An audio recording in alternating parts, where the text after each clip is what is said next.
जय हिंद विद्यार्थियों, स्वागत है आप सभी का एक बार फिर से आदिशंकर एकेडमी के ऑनलाइन प्लेटफॉर्म पर। मैं पंकज हल्लेकार एक बार फिर आपके बीच में उपस्थित हूं।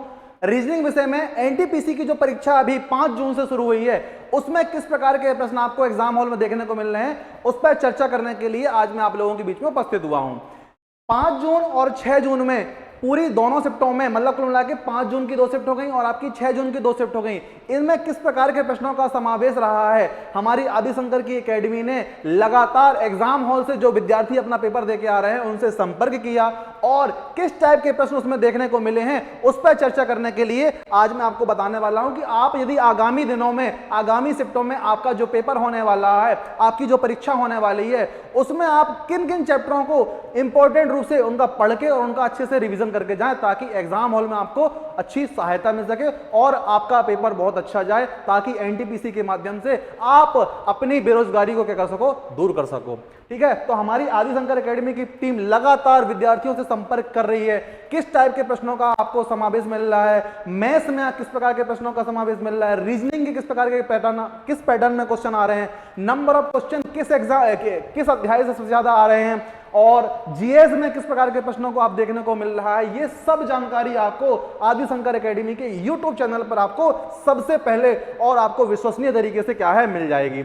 आज का सेशन थोड़ी सा लेट हो गया है क्योंकि अभी क्या है, स्रोतों का अभाव था, लेकिन अब हमारी टीम लगातार छात्रों से संपर्क कर रही है। अब आपको डेली का आपको एनालिसिस मिलने वाला है ताकि आगामी शिफ्टों में आप जब पेपर देने जाओ तो आपको बहुत हेल्प मिल सके। ठीक है, तो चलिए देखते हैं। आज मैं आप लोगों को रीजनिंग का पेपर बताने वाला हूं कि रीजनिंग में आप किन किन चैप्टरों को अच्छे से रिवीजन करके और किन किन प्रश्नों को आप पढ़ के जाओ ताकि आपको एग्जाम हॉल में अच्छे से मदद मिल सके। मैं उन नए छात्रों से गुजारिश करना चाहूंगा कि जो इस वीडियो में या इस चैनल में आज पहली बार जुड़ रहे हैं, वो इस चैनल को सब्सक्राइब कर दें और वीडियो को लाइक करके सेशन को एक बारी अपने दोस्तों के बीच में क्या है शेयर कर दें, ताकि जो छात्र आगामी परीक्षा में एनटीपीसी की आगामी परीक्षा में सम्मिलित होने जा रहे हैं वो भी इस वीडियो के माध्यम से अपनी जानकारी को क्या है थोड़ी सा बढ़ा सके, ताकि उनको किन किन चैप्टरों का रिवीजन हो सकता है। वो छात्र 1-2 चैप्टर जो जिनका रिवीजन नहीं कर पा रहा है एग्जाम हॉल में, उन्हीं चैप्टरों का क्वेश्चन आपको सबसे ज्यादा देखने को मिल रहे हैं, तो क्या है उसका भविष्य सुधर जाए, उसका भी क्या है भला हो जाए, इस उद्देश्य से आपके दोस्त का भला हो जाए, इस उद्देश्य से आपको इस सेशन को लाइक करना है और क्या कर देना है, शेयर कर देना है। ठीक है, तो चलिए देखते हैं आज के पहले प्रश्न को, किस टाइप का प्रश्न आपको एग्जाम हॉल में देखने को मिला।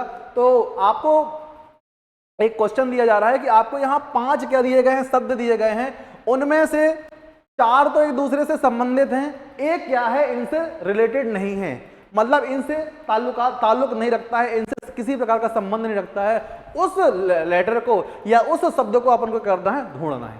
तो देखते हैं, जैसा कि पहला लेटर आपको देखने को मिल रहा है, आपको पहला लेटर देखने को मिल रहा है AEI। तो ए आता है आपका पहले नंबर में, ई आता है 5वें नंबर में और आई आता है 9वें नंबर में। अगर मैं इन लेटरों की पोजीशन में गैप देखूं कितने का अंतर है, तो 4-4 का अंतर आपको देखने को मिल रहा है। एक में आप 4 जोड़ दोगे तो 5 और 5 में 4 जोड़ दोगे तो आपको मिल जाएगा 9, मतलब +4 कर रहा है इसमें। आगे आप देखोगे आपको मिल रहा है M, Q और U। तो M आता है आपके 13वें नंबर में, Q आता है 17वें नंबर में और U आता है 21 नंबर में। इधर भी अगर आप देखोगे तो अंतर कितने का है, सब में 4-4 का अंतर है। 13 में 4 जोड़ दिए 17, 17 में 4 जोड़ दिए तो 21 हो गया। अगला लेटर आपको देखने को मिल रहा है K, N और S। K आता है 11वें नंबर में, N आता है 14वें नंबर में और S आता है 19वें नंबर में। अब यहां अगर आप अंतर देखने जाओगे तो 11 + 3 और 14 + 5। तो यहां आप अगर अंतर देखने जाओगे तो अंतर आपको क्या मिल रहा है, 3 का अंतर मिल रहा है और 4 का अंतर मिल रहा है। कहानी यहां क्या आके बिगड़ गई, क्योंकि यहां सब में +4 हो रहा था, यहां +3 और +5 हो गया। आप आगे देखोगे तो 3, 4, 7 और 7, 4, 11, तो यहां भी 4 ऐड कर रहा है। और देखोगे L +4 हुआ है और P में भी क्या हुआ है, +4। सब जगह +4 हो रहा है, लेकिन अगर आप देखोगे KNS में +3 और +5 हुआ है, मतलब ये क्या है, अलग है, डिफरेंट है और इस समूह से संबंधित नहीं है। इसी बात का तो हमें क्या करना था, पता लगाना था। तो आपका जो करेक्ट आंसर होने वाला है पहले प्रश्न का ऑप्शन नंबर C, KNS होने वाला है। तो आपको इस पैटर्न के क्वेश्चनों को अच्छे से पढ़ के जाना है, इसका रिवीजन करके जाना है, क्योंकि एग्जाम हॉल में 5 जून को और 6 जून को भी इस टाइप के प्रश्न आपको देखने को मिले। ठीक है, चलिए आगे बढ़ते हैं और आगे बढ़ते हैं। अगला क्वेश्चन आपको स्क्रीन पर देखने को मिल रहा है। आपको ये बताना है, आपको एक सीरीज दी गई है, इस सीरीज में आपको ये बताना है कि अगला टर्म क्या होने वाला है। इन 4 ऑप्शनों में से कौन सा वे ऑप्शन है जो कि आपकी सीरीज को पूरा कर देगा। तो मैंने आपको ऑफलाइन में और ऑनलाइन में कई बार बताया है कि जब भी नंबर सीरीज का क्वेश्चन आपको देखने को मिलेगा 80% चांस है कि आप डिफरेंस मेथड का यूज करके उस क्वेश्चन का आप आंसर तक पहुंच सकते हो। डिफरेंस मेथड के माध्यम से आपको उस क्वेश्चन के आंसर तक क्या है पहुंच सकते हो, डिफरेंस की मेथड। तो सबसे पहले कुछ नहीं करना है, आपको डिफरेंस लेना है। डिफरेंस अगर आप लोगे तो 126 और 127 में कितने का अंतर है? 1 का अंतर है। फिर यहां अंतर देखोगे तो अंतर कितने का है? 4 का अंतर है। फिर अगला अंतर कितने का है भाई? 131 और 140 में 9 का अंतर है। और अगला अंतर कितने का है? इधर 16 का अंतर है। अगर आप अंतर को आप गौर से देख रहे हो, पहले 1 का, फिर 4 का, फिर 9 का और फिर 16 का, मतलब ये अंतर जो देखने को मिल रहा है परफेक्ट स्क्वायर अर्थात पूर्ण वर्ग क्या मिल रहा है आपको अंतर के रूप में देखने को मिल रहा है। तो अगला अंतर क्या आएगा? 5 का स्क्वायर अर्थात 25 आने वाला है। और यदि आप यहाँ 25 ऐड कर दोगे 156 में तो आपको ए ऑप्शन अर्थात 181 मिलने वाला है, जो कि इस सीरीज को क्या कर देगा? कंप्लीट कर देगा।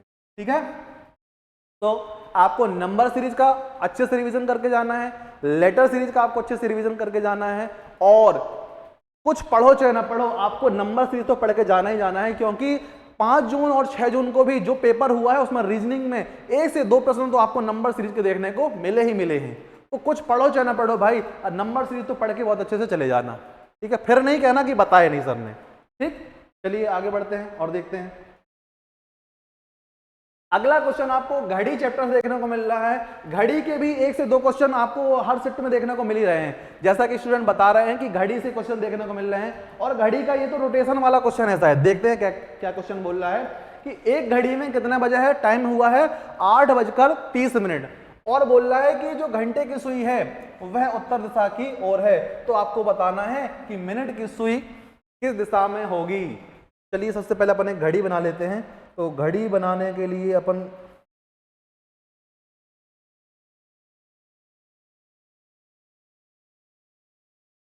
ये आपका इधर 12 हो गया, ये हो गया 6, ये हो गया आपका 3 और इधर हो गया आपका 9, 2 बीच में और हो गए। ठीक है, तो 1 2 यहाँ हो गया 5 4 5 7 8 10 और 11।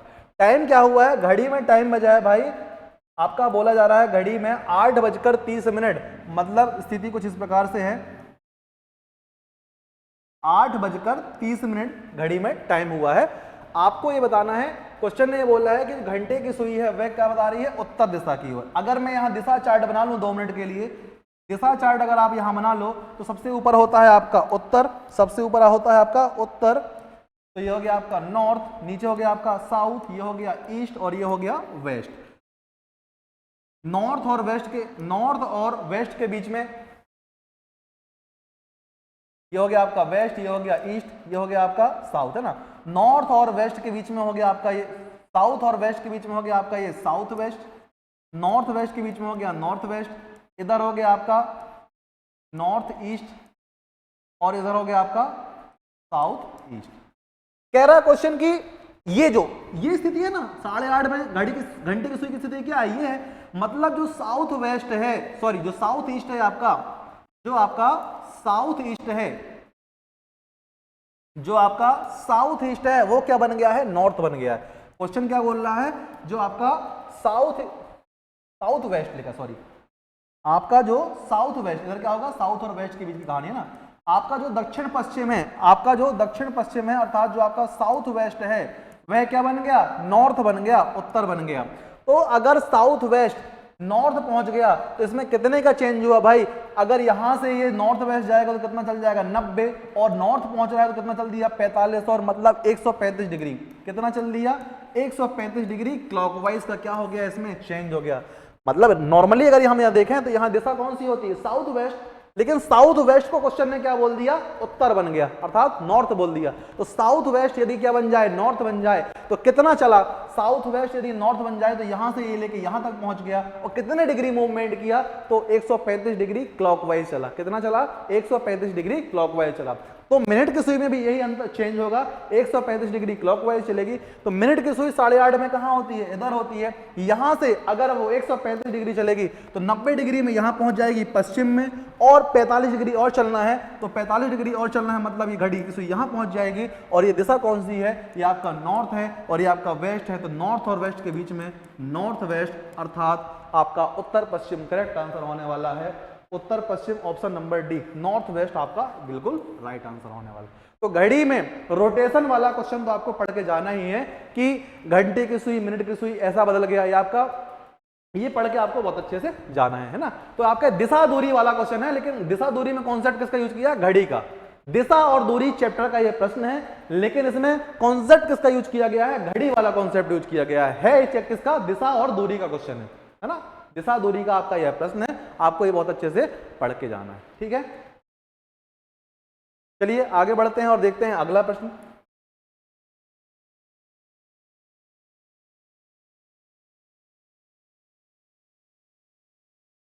अगला क्वेश्चन आपको एनालॉजी का और नंबर बेस्ड एनालॉजी का क्वेश्चन है। आपको बताना है कि इस क्वेश्चन का करेक्ट आंसर क्या होने वाला है। तो number based analogy, letter based analogy और आपके जो जनरल नॉलेज जीके नॉलेज के बिहाफ में जो एनालॉजी के क्वेश्चन बनते हैं, उनका भी आपको क्या है, अच्छे से रिवीजन करके जाना है, अच्छे से क्या करके जाना है, अध्ययन करके जाना है आपको, ठीक है। तो जैसा कि ये प्रश्न आपको दिया गया है नंबर बेस्ड एनालॉजी का, तो मैंने आपको कई बार बताया है इस क्वेश्चन को सॉल्व करने का तरीका। इसमें आपको दो दो चीजें लेके सोचना है, ठीक है। जैसे यहाँ 13 और 69 लिखा है, 13 लिखा है और कितना लिखा है, 69 लिखा है। फिर आपको 17 के साथ क्या रिलेशन होगा, ये आपको फाइंड करना है। और अगला आप देख रहे हो 23 और कितना लिखा है आपका 129।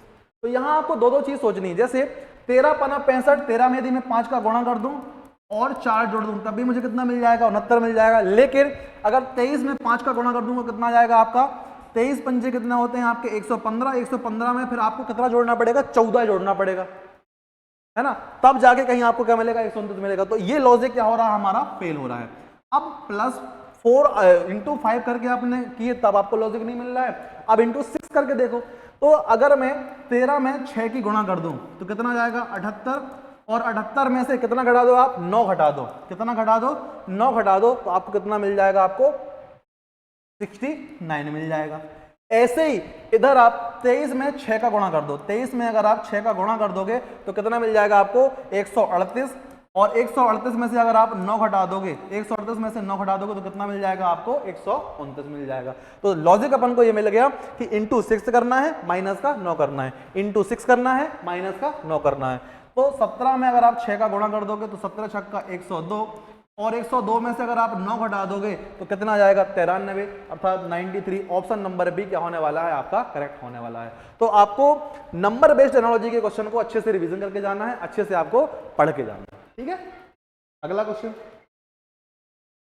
अगला क्वेश्चन फिर आपको एनालॉजी चैप्टर से देखने को ही मिल रहा है, और ये आपका जनरल नॉलेज जीके जीएस के नॉलेज को चेक करने के बिहाफ में आपको क्या है, ये क्वेश्चन डिजाइन किया गया है, ठीक है। यहां आप नंबरिंग लिखने को नहीं भूल जाना कि कैट के लिए आपको किटन मिल रहा है तो काऊ के लिए क्या होने वाला। अगर नंबरिंग लिखने बैठ गए तो आप तो फिर वहां बहुत बाहर हो जाओगे, है ना। कैट और किटन में क्या रिलेशन है, आगे अपन अगली स्लाइड में देख लेते हैं क्वेश्चन। तो कैट मतलब क्या होगी आपकी, ये बिल्ली है ना, कैट, ये क्या होगी आपकी कैट। और कैट का जो बच्चा होता है, बिल्ली का जो बच्चा होता है उसको क्या बोलते हैं, किटन बोलते हैं, है ना। तो जो कि ये आपका ये लिखा है, ठीक है। तो लॉजिक सिंपल सा है, यहाँ कैट है तो कैट का रिलेशन क्या है, कैट के बच्चे से, बिल्ली के बच्चे से, उसको क्या बोलते हैं, किटन बोलते हैं। तो अगला जो रिलेशन है आपको उसमें फाइंड करना है, काऊ के लिए इन 4 ऑप्शनों में से क्या ऑप्शन सही होने वाला है। तो काऊ के बच्चे को क्या बोलते हैं, काफ बोलते हैं। काऊ के बच्चे को क्या बोलते हैं, काफ बोलते हैं, जो कि ऑप्शन नंबर बी में आपको देखने को मिल जाएगा। ऑप्शन नंबर बी आपका क्या हो जाएगा, करेक्ट हो जाएगा, ठीक। तो ये गाय है, गाय को इंग्लिश में बोलते हैं क्या, काऊ, और इसके बछड़े को, बच्चे को क्या बोलते हैं, काफ बोलते हैं। क्या बोलते हैं, इसके बछड़े को क्या बोलते हैं, काफ बोलते हैं। तो देखो अगर किसी को ये नहीं पता कि गाय के बच्चे को क्या बोलते हैं, तो एनालॉजी का आपका ये क्वेश्चन आप नहीं बना पाओगे। तो आपको जीके जीएस, और जीके जीएस मतलब आपको देश और उनकी मुद्राएं संबंधित, देश और उनकी राजधानी संबंधित, इस टाइप के क्वेश्चन भी आपको इस पैटर्न में देखने को मिल सकते हैं। जरूरी नहीं कि आपको यही क्वेश्चन मिले, इस पैटर्न में आपको जीके जीएस का नॉलेज चेक करने के बिहाफ में भी आपको रीजनिंग में आपको एनालॉजी का क्वेश्चन देखने को मिल सकता है। तो आपको इन सबको भी अच्छे से पढ़ के जाना है, ठीक है। चलिए आगे बढ़ते हैं और देखते हैं अगला क्वेश्चन। अच्छा, आप किसी एग्जाम में बैठ रहे हो और उसमें रीजनिंग आ रही है, तो ऐसा कभी नहीं हो सकता है कि उसमें कथन निष्कर्ष अर्थात आपका स्टेटमेंट एंड कंक्लूजन या मैं बोल दूं श्लोक का क्वेश्चन आपको देखने को ना मिले। ऐसा तो हो ही नहीं सकता कभी कि मतलब श्लोक आप पढ़ के ना आपको ना जाना पड़े। तो कुछ पढ़ो चाहे ना पढ़ो, किसी चीज का रिवीजन करो चाहे ना करो, आप श्लोक से क्वेश्चन तो बना के ले जाओ भाई। श्लोक का क्वेश्चन तो आपको देखने को मिलेगा ही मिलेगा, कुछ पढ़ो चाहे ना पढ़ो, श्लोक से क्वेश्चन तो आप बना के चले ही जाओ। तो आपको यहाँ पास 3 कथन दिए गए हैं। पहला कथन दिया गया है सभी मीटर फिट हैं, दूसरा कथन आपको दिया है कुछ फिट इंच हैं, और तीसरा कथन आपको मिल रहा है सभी इंच यार्ड है। तो आपको फिर यहाँ 4 निष्कर्ष दिए गए हैं। उन निष्कर्षों के बिहाफ में आपको 4 ऑप्शन मिल रहे हैं, आपको बताना है कौन सा ऑप्शन सही है कौन सा ऑप्शन गलत है, ठीक है। तो मैंने ऑफलाइन में भी और ऑनलाइन में भी पढ़ाया है आपको स्टेटमेंट एंड कंक्लूजन, कथन और निष्कर्ष चैप्टर। इसमें आपको मैंने बिना डायग्राम के क्वेश्चन को सॉल्व करना सिखाया है। सबसे पहले आपको जिन निष्कर्षों को चेक करना है उन निष्कर्षों पर ध्यान दो। आपको फिट और यार्ड में क्या है रिलेशन फाइंड करना है, सही है कि नहीं है। तो सबसे पहले चेक करो क्या फिट और यार्ड किसी सिंगल लाइन में है, नहीं है तो 2 अलग अलग लाइन में होंगे। अलग अलग लाइन में होंगे तो उनको मर्ज करना पड़ेगा। तो फिट और यार्ड बात कर लें, फिट आपको ये मिल गया और यार्ड आपको ये मिल गया, मतलब आपको इन दोनों स्टेटमेंट को क्या करना पड़ेगा, मर्ज करना पड़ेगा। और मर्ज करने के लिए मैंने आपको शर्त बताई थी कि जिन 2 लाइनों को आप मर्ज कर रहे हो, जिन 2 स्टेटमेंट को आप मर्ज कर रहे हो, उनको मर्ज करने के लिए पहली शर्त ये थी कि आपको एक कॉमन टर्म मिल जाए। एक क्या मिल जाए, आपको कॉमन टर्म मिल जाए। तो आप देखो आपको इन दोनों लाइनों में कुछ कॉमन मिल रहा है, तो आप बोलोगे इंच। इंच आपको यहां भी मिल गया और इंच आपको यहां भी मिल गया। तो सबसे पहला मैंने क्या बताया था कि आपको एक क्या मिल जाए, कॉमन टर्म मिल जाए। फिर दूसरी चीज मैंने आपको ये बताया था कि उस कॉमन टर्म की वैल्यू कम से कम एक जगह कितनी हो, 100 हो। तो इस कॉमन टर्म की वैल्यू, इंच की वैल्यू इधर तो कितनी है, 100। क्यों? क्योंकि इसकी शुरुआत किससे हुई है, सभी से हुई है। तो मैंने क्या बोला था, एक कॉमन टर्म मिल जाए और क्या मिल जाए, उस कॉमन टर्म की वैल्यू कम से कम एक जगह 100 मिल जाए, तो वो दोनों आपस में लिंक हो जाएंगे, मर्ज हो जाएंगे। मतलब ये दोनों लाइन आपस में क्या हो गई, मर्ज हो गई। अब पहला क्या बोल रहा है, कुछ फिट यार्ड है। ये सेंटेंस पॉजिटिव है तो आपका यार्ड की वैल्यू कितनी है, 50, और कुछ से शुरुआत हुई तो फिट की वैल्यू भी 50, मतलब ये क्या हो गया, सही हो गया आपका, ठीक है। फिर आगे देखते हैं, कुछ मीटर यार्ड है। अब आपको चेक करना है कि मीटर और यार्ड क्या एक सिंगल लाइन में है। तो आप देखोगे मीटर आपका ये है और यार्ड आपका ये तीसरी लाइन में मिल रहा है, मतलब इसके लिए आपको जोड़ना पड़ेगा। पहली और तीसरी लाइन में आपको कोई चीज कॉमन नहीं मिल रही है तो ये तो जोड़ नहीं पाएंगे। अब चेक करो कि दूसरी और पहली लाइन में कुछ चीज कॉमन मिल रही है क्या, इसकी सहायता से भी हम जोड़ सकते हैं। तो कॉमन तो मिल रहा है, फिट यहां भी है, फिट यहां भी है, लेकिन इस फिट की वैल्यू अगर आप चेक करोगे, कॉमन टर्म की वैल्यू अगर आप चेक करो तो यहां भी कितनी है, 50 है, यहां भी वैल्यू कितनी दी गई है, 50 दी गई है। अगर दोनों जगह इसकी वैल्यू 50 है तो ये दोनों जुड़ेंगे नहीं। अब जुड़ेंगे नहीं तो इनसे कोई निष्कर्ष नहीं निकलेगा, अर्थात जब जुड़ ही नहीं पा रहे तो ये वाला क्या हो गया, आपका गलत हो गया। अब देखो तीसरा जो आपका निष्कर्ष है ये कैसा है, नेगेटिव, जबकि आपके तीनों के तीनों कथन कैसे हैं, पॉजिटिव। ये वाला कथन भी आपका पॉजिटिव है, ये भी पॉजिटिव है और ये भी कैसा है आपका पॉजिटिव। और पॉजिटिव के लिए नेगेटिव तो कभी सही हो ही नहीं सकता, इसलिए ये भी क्या हो गया, गलत हो गया। अगला बोल रहा है सभी मीटर इंच हैं। सभी मीटर इंच हैं मतलब मीटर और इंच के लिए आपको पहले वाली और दूसरी वाली लाइन को जोड़ना पड़ेगा। उनमें कॉमन टर्म तो मिल रहा है लेकिन कॉमन टर्म की वैल्यू दोनों जगह 50 है, तो पहली वाली लाइन और दूसरी वाली लाइन जुड़ नहीं पाएंगी तो इनसे निष्कर्ष नहीं निकलेगा। मतलब अभी तक देखा जाए तो पहला सही है, लेकिन ऑप्शन में आओगे आपको एक भी ऐसा ऑप्शन नहीं मिल रहा जहां आपने जो अभी तक चेक किया वो चीज सही हो। तो अब ऑप्शन गलत नहीं लिखा भाई, आपका इसका रिवीजन अच्छे से नहीं हुआ है, आपने इसके पूरे कंसेप्ट अच्छे से नहीं पढ़ ले, इसलिए आपको ये लग रहा है कि ऑप्शन क्या है, गलत है। ऑप्शन बिल्कुल सही दिए गए हैं, केवल पहला सही है, ये बात तो सत्य है। तीसरा और चौथा ये भी क्या है, गलत है। तो ये ऑप्शन तो आप कर नहीं पाओगे, ये भी आप नहीं कर पाओगे, ये भी आप नहीं कर पाओगे। अब बचा क्या आपका ऑप्शन नंबर बी, और सही भी ऑप्शन नंबर बी है। यहां या तो वाला कॉन्सेप्ट आपको पता होना चाहिए, तो मैं बता दूं इधर और या तो वाला कॉन्सेप्ट कहां लगता है, या तो वाला कॉन्सेप्ट कहां लगेगा। सबसे पहले जिन दो निष्कर्षों के बीच में आप इधर और का कॉन्सेप्ट लगा रहे हो या तो वाला कॉन्सेप्ट लगा रहे हो, पहली शर्त है कि वे दोनों निष्कर्ष क्या हो, गलत हो। तो दोनों निष्कर्ष क्या हैं, गलत हैं। दूसरी बात, दोनों के जो सब्जेक्ट हैं और दोनों के जो ऑब्जेक्ट हैं वो क्या होने चाहिए, एक जैसे होने चाहिए। तो आपको दूसरा और तीसरा में इधर और लगाना है, तो दूसरा और तीसरा दोनों के दोनों गलत हैं। दूसरी शर्त मैंने क्या बोला, दोनों के सब्जेक्ट और दोनों के ऑब्जेक्ट एक जैसे होने चाहिए। तो यहां दोनों के सब्जेक्ट मीटर और दोनों के ऑब्जेक्ट यार्ड हैं, तो दोनों के सब्जेक्ट और दोनों के ऑब्जेक्ट एक जैसे हैं। दूसरी बात, एक पॉजिटिव और एक क्या होना चाहिए, नेगेटिव होना चाहिए। तीसरी शर्त क्या बोल रहा है, एक पॉजिटिव हो और एक क्या हो, नेगेटिव हो। तो आप गौर से देखोगे तो ये पॉजिटिव है और ये कैसा है, नेगेटिव। तो एक पॉजिटिव नेगेटिव भी होना चाहिए।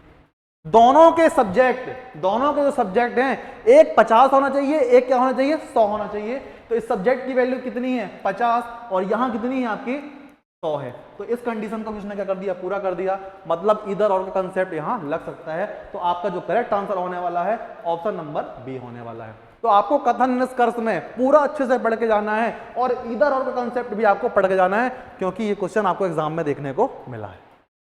नॉर्मल पैटर्न तो सबको पढ़ लेता है, इधर और का कॉन्सेप्ट लोग ज्यादातर छोड़ देते हैं, बोलते हैं कि एग्जाम हॉल में तो आता नहीं है। लेकिन इसको हल्के में नहीं लेना है, कम नहीं आंकना है। आपको पढ़ना है तो कंप्लीट पढ़ना है, चाहे एक चैप्टर कम पढ़ना, लेकिन जो रिवीजन करना, जो पढ़ाई करना, पूरा अच्छे से पढ़ के जाना है। अगर आपने थोड़ा थोड़ा सब कुछ पढ़ लिया और थोड़े में से ना आया क्वेश्चन, कितना पछतावा होगा। तो आपको पढ़ना पूरा है। तो इधर और कॉन्सेप्ट बहुत अच्छा है, आपको ये पढ़ के जाना है। एग्जाम हॉल में इससे क्वेश्चन देखने को मिल रहा है। ठीक, तो फिर आज का सेशन यहीं अंत करते हैं, यहीं खत्म करते हैं, इसी उम्मीद के साथ कि आज मैंने आपको इस वीडियो के माध्यम से जो जानकारी दी है, आगामी शिफ्टों में यदि आपका एग्जाम है तो आपके लिए सहायता मिल सके, आपको हेल्प मिल सके। और एग्जाम हॉल में जब इस चैप्टर से या इस पैटर्न के क्वेश्चन आपको देखने को मिले तो आपके फेस में हल्की सी स्माइल आए और आप बोलो कि पंकज सर ने जो रीजनिंग में पढ़ाया था वो क्वेश्चन आपको हूबहू या उसी पैटर्न का आपको एग्जाम हॉल में देखने को मिला है। तो आप सभी को आने वाली शिफ्टों में जिनका पेपर है, सभी को ऑल द बेस्ट। एग्जाम के लिए बहुत बहुत शुभकामनाएं। इसी आशा के साथ कि आप लोग पढ़ाई करेंगे, रिवीजन करेंगे। आपसे विदा लेता हूं। जय हिंद।